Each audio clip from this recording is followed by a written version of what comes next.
स्वागत है आपका प्रतियोगिता दर्पण में और मैं हूं प्रशांत। आज हम बात करने जा रहे हैं FIPIC समिट के बारे में, यानी कि forum for India Pacific island cooperation summit.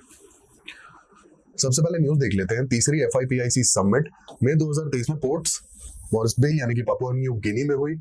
अब यहाँ एक और बात हुई, इस समिट में इंडियन प्राइम मिनिस्टर को GCL से ऑनर किया गया, यानी कि grand companion of the order of लगो, जो कि पापुआ न्यू गिनी का हाईएस्ट सिविलियन अवार्ड है। अब सबसे पहले हम देख लेते हैं कि पैसिफिक आइलैंड कंट्रीज कहाँ लोकेटेड है और कौन कौन सी कंट्रीज इसमें आती हैं। ये 14 कंट्रीज का एक क्लस्टर है जो कि पैसिफिक ओशन के ट्रॉपिकल जोन में लोकेटेड है, जो आता है एशिया, ऑस्ट्रेलिया और अमेरिका के बीच में। इसकी अगर हम लोकेशन देखें तो ये है ऑस्ट्रेलिया, ये है आपका न्यूजीलैंड, ये है इक्वेटर और ये सारी जो कंट्रीज हैं ये हैं पैसिफिक आइलैंड कंट्रीज। अब इसमें कौन कौन सी कंट्रीज आती हैं हम वो भी देख लेते हैं। Cook Island, Fiji, Kiribati, Republic of Marshall Island, Federated States of Micronesia, Nauru, Niue, Palau, Papua New Guinea, Samoa, Solomon Island, Tonga, Tuvalu and Vanuatu. अब हम तीसरी FIPIC समिट की बात कर लेते हैं। यहाँ पे 3 चीजें डिस्कस करना सबसे ज्यादा इंपॉर्टेंट है। सबसे पहला उसमें आता है India stands with Pacific island countries. अब यहाँ पे इंडिया ने ये कहा कि जितने भी इंटरनेशनल इंस्टीट्यूट्स हैं वहां पे किसी भी तरह के रिफॉर्म की जरूरत है तो उसे करना पड़ेगा, और सारी ग्लोबल साउथ की जो कंट्रीज हैं उन्हें अपनी वॉइस को स्ट्रॉन्ग करना पड़ेगा। अब ग्लोबल साउथ की जो कंट्रीज हैं उसमें आता है आपका Latin America, Africa, Asia and Pacific island countries. तो ग्लोबल साउथ की वॉइस को स्ट्रॉन्ग करने के लिए इंडिया ने बात की। सेकेंडली यहाँ पे बात आती है कि G7 के पैरेलली जो क्वाड की डिस्कशंस हुई थी वहां पर भी इंडो पैसिफिक रीजन की बात की गई। सेकेंडली क्वाड लीडर्स ने एक और चीज बोली, ओपन रेडियो एक्सेस नेटवर्क को एस्टैब्लिश करने की कहा पलाऊ में। और तीसरी बात, पापुआ न्यू गिनी के जो PM हैं उन्होंने पैसिफिक आइलैंड कंट्रीज को इंटरनेशनल प्लेटफॉर्म्स पे सपोर्ट करने की बात कही।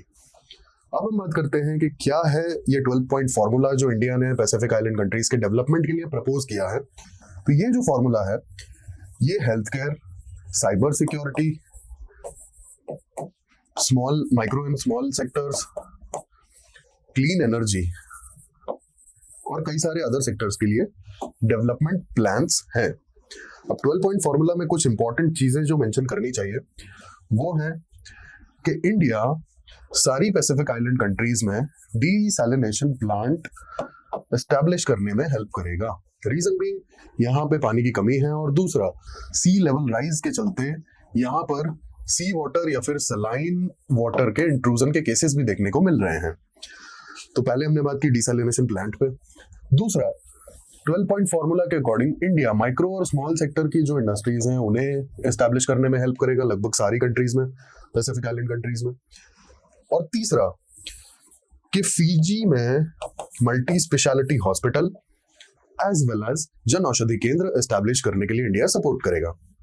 तो ये हमने बात की 12 पॉइंट फार्मूला पे। अब यहाँ पे कल्चरल डिफरेंसेस को कम करने के लिए एक काम किया गया है। तमिल क्लासिक तिरुकुरल, इसको पापुआ न्यू गिनी की जो लोकल लैंग्वेज है इसमें लॉन्च किया गया है इस तमिलियन बुक को। तो ये हमने देखा थर्ड समिट की हाइलाइट्स के बारे में। अब हम बात कर लेते हैं FIPIC के बारे में। ये जो फोरम है इंडिया का एक्ट ईस्ट पॉलिसी का पार्ट है पैसिफिक आइलैंड कंट्रीज से एंगेज करने के लिए। ये जो फोरम है इसमें सारी 14 पैसिफिक आइलैंड कंट्रीज आती हैं और ये कोऑपरेशन के लिए फोरम बनाया गया है। 2014 में इसे बनाया गया था, और जो पहली समिट हुई थी 2014 में वो सुवा यानी कि फिजी में हुई थी, और जो सेकंड समिट हुई थी वो जयपुर इंडिया या और 2015 में हुई थी। और ये हमने देखा इस बार जो थी थर्ड समिट थी जो पापुआ न्यू गिनी में हुई। अब इसके हम ऑब्जेक्टिव्स की बात करें तो बट ऑब्वियस सी बात है कि इंडिया के जो रिलेशंस हैं पैसिफिक आइलैंड कंट्रीज के साथ उन्हें एनहांस करने का काम ये फोरम करता है, ऑब्वियस सी बात है, और इसी के लिए इसको बनाया गया है। दूसरा, ये फोरम एक प्लेटफॉर्म प्रोवाइड करता है फॉर डायलॉग एंड कंसल्टेशन। किसके लिए? रीजनल और ग्लोबल इश्यूज के लिए, जो कि Pacific island countries as well as India के लिए एक म्यूचुअल इंटरेस्ट रखते हैं। चलिए अब हम आगे बढ़ते हैं और सिग्निफिकेंस की बात कर लेते हैं कि क्या सिग्निफिकेंस है पैसिफिक आइलैंड कंट्रीज का। सबसे पहला आता है यहाँ पे जियोपॉलिटिकल इंपॉर्टेंस। अब क्योंकि इन कंट्रीज का अगर आप स्ट्रेच देखेंगे तो यहाँ आप मैप में देखिए, ये इनका जो एक्सपेंस है, ये यहाँ पे आप ऑस्ट्रेलिया को देखिए। Australia is a big country, इसके बावजूद भी पैसिफिक आइलैंड कंट्रीज का जो एक्सपेंस है आप देख सकते हैं कितना बड़ा। हालांकि ये मैप है, अप टू द स्केल नहीं होता है, लेकिन फिर भी इतना एक्यूरेसी भी जरूरी नहीं है यहाँ पे, क्योंकि बहुत ही ज्यादा है ये। I think almost 2 to 3 times, अगर हम सिर्फ और सिर्फ विड्थ की बात करें तो इतने में ये फैला हुआ है। तो ऑब्वियसली बात है कि पैसिफिक ओशन में काफी बड़ा एक्सपेंस है इनका, तो जियोपॉलिटिकल इंपॉर्टेंस तो होगा ही। और अगर वर्ल्ड वॉर्स की बात करें तो जितने भी बड़े कंट्रीज हैं, चाहे यूएस हो, चाहे रशिया हो या चाइना हो, ये सारे कंट्रीज अपना पैसिफिक आइलैंड कंट्रीज पे अपना इन्फ्लुएंस चाहते हैं। अभी कुछ ही महीने पहले की बात है, चाइनीज फॉरेन मिनिस्टर ने विजिट किया था पैसिफिक आइलैंड कंट्रीज पर। तो आप समझ सकते हैं कि बहुत ही ज्यादा जियोपॉलिटिकली इंपॉर्टेंट है ये कंट्रीज। अब सेकेंडली अगर हम यहाँ देखेंगे तो कल्चरल और बायोलॉजिकल डाइवर्सिटी यहाँ पे बहुत ही ज्यादा है। बहुत सारे आइलैंड्स हैं यहाँ पे और काफी सारी ट्राइब्स भी हैं। और इस कारण से क्या है ना कि cultural as well as biological diversity बहुत ही ज्यादा है। अब इन कंट्रीज को सपोर्ट करना और इनको साथ लेके चलना, ऑब्वियस सी बात है कि इनडायरेक्टली कहीं ना कहीं ये ग्लोबल डाइवर्सिटी को भी प्रिजर्व करने जैसा ही स्टेप है। और ये भी इंपॉर्टेंट है, डाइवर्सिटी को प्रिजर्व करना। अब पोटेंशियल वोट बैंक की बात कर लेते हैं। यूनाइटेड नेशंस में जो भी बड़ी पावर्स हैं, जो फाइनल डिसीजंस हैं, उन्हें इन्फ्लुएंस करने के लिए इतनी सारी कंट्रीज जो हैं, यहाँ 14 कंट्रीज की बात हो रही है, तो ऑब्वियस सी बात है कि जैसा हमें पता है कि यूनाइटेड नेशंस में 1 कंट्री 1 वोट वाला कंसेप्ट है। तो 14 कंट्रीज को अगर इन्फ्लुएंस किया तो किसी भी तरह के डिसीजंस को इन्फ्लुएंस किया जा सकता है। दैट्स व्हाई जितनी भी बड़ी कंट्रीज हैं, एग्जांपल के लिए हमने अभी देखा था यूनाइटेड स्टेट्स, चाइना, ये सारी कंट्रीज पैसिफिक आइलैंड कंट्रीज पे अपना इन्फ्लुएंस चाहती हैं, जिससे कि इंटरनेशनल प्लेटफॉर्म पे यानी कि यूनाइटेड नेशंस के प्लेटफॉर्म पे डिसीजंस को अगर इन्फ्लुएंस कराना हो तो ये कंट्रीज उन्हें सपोर्ट करें। ये एक पोटेंशियल वोट बैंक का काम करती है इंटरनेशनल प्लेटफॉर्म्स पर। अब हम बात करेंगे इकोनॉमिक पोटेंशियल की। इकोनॉमिक पोटेंशियल की यहाँ पर बात आती है तो हमने जैसा डायग्राम में देखा, अब ये देखिए कितने सारे आइलैंड्स हैं। अब इतने सारे आइलैंड्स में एक चीज यहाँ पर जो हमें सबसे ज्यादा इंपॉर्टेंट देखनी है वो है एक्सक्लूसिव इकोनॉमिक जोन। इन सारी कंट्रीज और इन सारे आइलैंड्स को मिला करके इन लोगों के पास इतना एक्सक्लूसिव इकोनॉमिक जोन होगा ना, जो शायद किसी नॉर्मल कंट्री के पास नहीं होगा। ठीक है, तो पहला तो इनका इकोनॉमिक पोटेंशियल ये हो गया। दूसरा इकोनॉमिक पोटेंशियल, क्योंकि इतने बड़े एक्सक्लूसिव इकोनॉमिक जोन में इनके राइट्स हैं, तो आप सोच सकते हैं कि सी से जितने रिसोर्सेज मिलते हैं उसमें कुछ भी हो सकता है। जितने भी इकोनॉमिक रिसोर्सेज हैं, एग्जांपल के लिए आप फिशरीज ही ले लीजिए, या फिर जो भी अदर वेजिटेबल्स या जो भी मिलता है, इसके बाद आपका पर्ल्स हो गए, जो भी इकोनॉमिक इंपॉर्टेंस की चीजें हैं, इतना एक्सक्लूसिव इकोनॉमिक जोन के बाद में ऑब्वियस सी बात है कि यहाँ पे प्रोडक्शन काफी हाई होगा, या फिर जितना एक स्मॉल आइलैंड कंट्री से एक्सपेक्ट किया जाता है उससे तो बहुत ही ज्यादा होगा। देन तीसरी चीज अगर हम यहाँ बात करें तो जितने इंटरनेशनल ट्रेड रूट्स है ना सी के, मेजॉरिटी जो इंटरनेशनल ट्रेड रूट्स हैं, मेजॉरिटी की बात कर रहे हैं हम यहाँ, मेजॉरिटी ट्रेड रूट्स यहाँ से पास होते हैं, मेजॉरिटी। ठीक है, तो ये हमने बात की इकोनॉमिक पोटेंशियल पे। अब हम अगर इंडिया के एस्पेक्ट में भी बात करें तो पापुआ न्यू गिनी इसके रिलेशंस इंडिया से बहुत ज्यादा अच्छे हैं। I mean trade relations we are talking about, trade relations India से बहुत ही ज्यादा अच्छे हैं। तो ये हमने बात की सिग्निफिकेंस पर। अब हम देखते हैं इंडिया के रिलेशंस यहाँ से इन कंट्रीज के साथ में कैसे हैं। अब यहाँ हिस्टोरिकल और कल्चरल टाइज की अगर बात की जाए तो इंडिया ने हिस्टोरिकली भी पैसिफिक आइलैंड कंट्रीज से, यूनाइटेड नेशंस हो या अदर इंटरनेशनल प्लेटफॉर्म्स हो, वहां पे इन सारी कंट्रीज के साथ में आगे बढ़ा है इंडिया, और सबसे बहुत अच्छे रिलेशंस और कोऑपरेटिव रिलेशंस और कोऑर्डिनल रिलेशंस मेंटेन किए हैं। इसके बाद नेक्स्ट अगर चीज हम देखें तो free, open and inclusive Indo Pacific region, India, Japan, Australia and even US, सभी स्पेसिफिकली क्वाड, सभी लोग बात करते हैं open and free Indo Pacific region, और ये सभी के लिए इंपॉर्टेंट है including the Pacific island Nations. अब जो स्पेसिफिकली हम बात यहाँ इसलिए कर रहे हैं ना, जो चाइनीज हैगेमनी है ये अभी काफी प्रॉब्लमैटिक है। स्पेसिफिकली अगर हमने अभी देखा तो जितनी भी नेबरिंग कंट्रीज हैं, एग्जांपल के लिए अगर आप फिलीपींस ले लें या अदर ले लें कंट्रीज जो साउथ चाइना सी को बॉर्डर करती हैं, वहां पे आए दिन क्लैशेस देखने को मिलते हैं Chinese like people's navy, Chinese navy I mean. तो वहां पे आए दिन कन्फ्लिक्ट्स देखने को मिलते हैं बॉर्डर इश्यूज को लेकर के। और ये जो हेगेमनी है चाइना की अगर बढ़ के और पैसिफिक आइलैंड्स की तरफ जाने लगी तो दिक्कत हो सकती है। और फ्री और ओपन इंडो पैसिफिक की बात हम इसीलिए ही करते हैं क्योंकि अगर किसी एक कंट्री की हेगेमनी होती है तो बेसिकली ट्रेड का क्या एग्जाम्पल के लिए अगर आप ऐसे समझे तो साउथ चाइना सी में अगर चाइना का पूरा हेगेमनी दिखता है तो trade route as a trade route तो साउथ चाइना सी पूरा बंद ही हो जाएगा ना। और जो बॉर्डरिंग कंट्रीज हैं जो साउथ चाइना सी से बॉर्डर करते हैं अफेक्ट तो वहां पड़ेगा क्योंकि वो उनका ट्रेड होगा ही नहीं। और जब ट्रेड नहीं होगा और जो पर्टिकुलरली सिर्फ और सिर्फ साउथ चाइना सी को ही बॉर्डर करते हैं तो उनके लिए तो फिर एक तरीके से वो लैंडलॉक कंट्री हो गए ना, उनका वाया जो सी मूवमेंट होता है कार्गोस का वो तो बंद ही हो जाएगा। तो ट्रेड के इश्यूज ज्यादा हो जाते हैं। दैट्स व्हाई सारी कंट्रीज चाहती हैं कि free open and inclusive Indo Pacific region बना रहे, किसी एक कंट्री की हेगेमनी ना हो और यहाँ पर जो भी ट्रेड रूट्स हैं वो बंद ना हो। देन असिस्टेंस की अगर हम बात करें रिलेशंस में तो कोविड के टाइम्स पर इंडिया ने फिजी को काफी सारी कोविड वैक्सीन भेजी थी। इसके बाद इंडिया कई सारी पैसिफिक आइलैंड नेशंस को मेडिसिन सप्लाई करता है, ठीक है, इस तरीके के जो असिस्टेंस है। इसके बाद हमने जो अभी हाल फिलहाल में ही देखा था कि डिसैलिनेशन प्लांट्स का भी अनाउंसमेंट हुआ है। तो पास्ट में ऐसे बहुत सारे असिस्टेंस हो चुके हैं ऑलरेडी, इंडिया काफी असिस्ट कर चुका है, काफी हेल्प कर चुका है और आगे भी करेगा।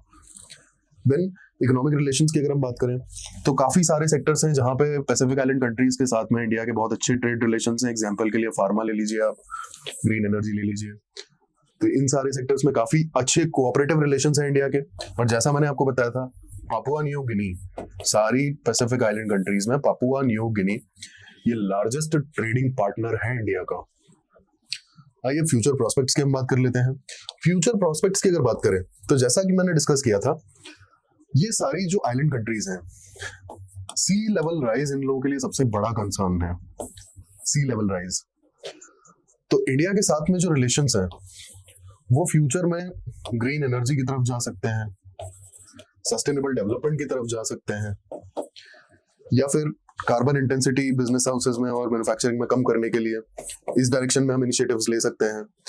देन क्योंकि पैसिफिक आइलैंड कंट्रीज में पानी के इश्यूज रहेंगे, सी लेवल राइज अगर और होता है तो डीसैलिनेशन या फ्रेश वाटर से रिलेटेड हम कुछ कोऑपरेशन देख सकते हैं इन फ्यूचर। टेक्नोलॉजी रिलेटेड जिस भी टेक्नोलॉजी में स्पेसिफिकली अगर सोलर एनर्जी और इनकी बात की जाए तो इंडिया और पैसिफिक आइलैंड कंट्रीज साथ काम कर सकते हैं। तो ये सारे हो जाते हैं फ्यूचर प्रोस्पेक्ट्स। अब हम देखते हैं कि चाइना के लिए कैसे सिग्निफिकेंट है पैसिफिक आइलैंड कंट्रीज। सबसे पहले यहां पर आता है effective blue water capable navy. अब ब्लू वाटर केपेबल नेवी का सीधा मतलब ये है कि अगर चाइना सारी कंट्रीज को अपने फेवर में लेने में कामयाब रहता है और अगर अपनी मिलिट्री स्टेशन किसी भी एक कंट्री के आइलैंड पर एस्टैब्लिश कर देता है तो ऑब्वियस सी बात है क्या होगा फिर कि वो ऑलमोस्ट सारे पैसिफिक ओशन में बड़े इजीली ऑपरेट कर जाएगा। ब्लू वाटर केपेबल नेवी का मतलब ही वही होता है कि आप अपने होमलैंड से काफी दूर हाई सीज में भी ऑपरेट कर पाओ इजीली, ठीक है। और पैसिफिक ओशन का एक्सपेंस तो हम सभी जानते हैं कि काफी बड़ा है। अब यहाँ पे रीफिलिंग के इश्यूज आते हैं, फूडिंग इश्यूज आते हैं और काफी सारे इश्यूज आते हैं अगर हम सिर्फ नेवी के कंसर्न में बात करें तो इसीलिए नेवी को कहीं ना कहीं होमलैंड लौट के आना पड़ता है कुछ दिन कुछ महीनों के बाद। तो अगर इन आइलैंड्स पे अपना कोई स्टेशन या किसी भी तरह का अग्रीमेंट एस्टैब्लिश कर पाता है चाइना तो it can become a blue water capable navy. Secondly हम बात कर लेते हैं काउंटरिंग क्वाड। अब जब इंडो पैसिफिक की बात आ रही है तो क्वाड की बात क्यों नहीं आएगी। यहाँ आते हैं जापान, इंडिया, ऑस्ट्रेलिया, यूएस। इन चारों कंट्रीज में आप एक चीज देखोगे, अगर आप इंडिया को हटा दो तो तीनों डायरेक्टली पैसिफिक ओशन से कनेक्ट होती हैं और इंडिया जो है इसीलिए तो इंडो पैसिफिक बोला जाता है, ठीक है। तो ये चारों कंट्रीज ऑब्वियस सी बात है कि इंडो पैसिफिक रीजन में बहुत ही ज्यादा स्ट्रांग भी है और साथ भी खड़ी है। तो अब क्वाड को काउंटर करने के लिए चाइना को कुछ तो स्टेप्स लेने पड़ेंगे ना, तो वो इन कंट्रीज के साथ में छोटे मोटे अग्रीमेंट और इन सारी स्टेप्स में डिप्लोमेटिक रिलेशंस एस्टैब्लिश करने में और इन सब में काम करना चाहता है। फिर ताइवान का रोल हम देखते हैं, ये बहुत इंपॉर्टेंट है। ये इसलिए इंपॉर्टेंट है क्योंकि चाइना ताइवान को अपना पार्ट मानता है, ठीक है। वो एक अलग कंट्री नहीं रिकॉग्नाइज करने देना चाहता किसी को भी ताइवान को, और यहाँ पर एक इंटरेस्टिंग बात यह है, 14 में से 10 पैसिफिक आइलैंड कंट्रीज जो हैं वो चाइना और ताइवान को एक ही मानते हैं। सिर्फ 4 कंट्रीज ऐसे हैं जो ताइवान को अलग रिकॉग्नाइज करते हैं। तो ये भी एक बहुत बड़ा इशू है। जितना कम रिकॉग्निशन होगा उतना यूनाइटेड नेशंस में कोई सुनने वाला नहीं होगा। ताइवान अपनी आइडेंटिटी के लिए ही तो लड़ रहा है ना, वो आइडेंटिटी और वो रिकॉग्निशन। बहुत सारे डिप्लोमेटिक मिशन जो है ताइवान को रिकॉग्नाइज ही नहीं करते हैं। ये एक बहुत बड़ा इशू है। अब लास्टली हम वे फॉरवर्ड की बात कर लेते हैं। सबसे पहले यहाँ पे बात करेंगे ब्लू इकोनॉमी की। ब्लू इकोनॉमी का भी सीधा सीधा सा मतलब है sustainable use of the oceanic resources for economic development. अब जैसा कि हमने देखा, इतना बड़ा एक्सक्लूसिव इकोनॉमिक जोन है पैसिफिक आइलैंड कंट्रीज का, तो इंडिया चाहे तो हमारी खुद की पर्टिकुलरली जो भी नीड्स हैं, एग्जांपल के लिए जो एनर्जी नीड्स हैं, तो वो यहाँ से फुलफिल की जा सकती हैं पैसिफिक आइलैंड कंट्रीज से via focusing on the blue economy. Then secondly, climate change and sustainable development. We already discussed this कि sea level rise के वजह से जो पैसिफिक आइलैंड कंट्रीज हैं वो काफी वारिड है, वारिड फॉर द सबमर्जेंस। अब सबमर्जेंस एज इन कि ये आइलैंड्स का एरिया काफी छोटा है, हमने मैप में ऑलरेडी देख लिया, और इनकी एज सच हाइट भी बहुत ज्यादा नहीं है। सी लेवल राइज अगर 1 मीटर या 2 मीटर तक होता है तो इनमें काफी सारे आइलैंड्स जो हैं वो सबमर्ज कर जाएंगे। तो एक बहुत बड़ा कंसर्न है। और जिस हिसाब से अंटार्कटिक और आर्कटिक के जो ग्लेशियर्स पिघल रहे हैं बेसिकली, तो उसके अकॉर्डिंग सी लेवल राइज आगे आने वाले 1-2 डिकेड्स में बहुत तेजी से होने वाला है। तो एक बहुत बड़ा रीजन है कि क्लाइमेट चेंज और सस्टेनेबल डेवलपमेंट पे हम लोग Pacific island countries and India साथ काम कर सकते हैं। देन तीसरा, डिजास्टर मैनेजमेंट। अब क्योंकि ये सारे ओशियानिक कंट्रीज हैं, आइलैंड कंट्रीज हैं, तो ऑब्वियस सी बात है in case of any disaster like tsunami, हम लोग डिजास्टर मैनेजमेंट में साथ काम कर सकते हैं। इंडिया के जो इंस्टीट्यूशंस हैं और जो भी बॉडीज हैं इस चीज पे काम करती हैं, वो लोग अपने ऑफिसेज या फिर अपने बंदे यहाँ पर डिप्लॉय कर सकते हैं डिजास्टर मैनेजमेंट को स्टडी करने के लिए, और इससे दोनों ही कंट्रीज के फायदे होंगे। तो ये हमने बात की फाइनली इंडिया और पैसिफिक आइलैंड कंट्रीज के रिलेशंस के बारे में, और रिसेंटली जो फोरम की समिट हुई थी उसके बारे में। ऐसे ही इंफॉर्मेटिव वीडियोस के लिए हमारे साथ जुड़े रहिए। Thank you, thanks for watching.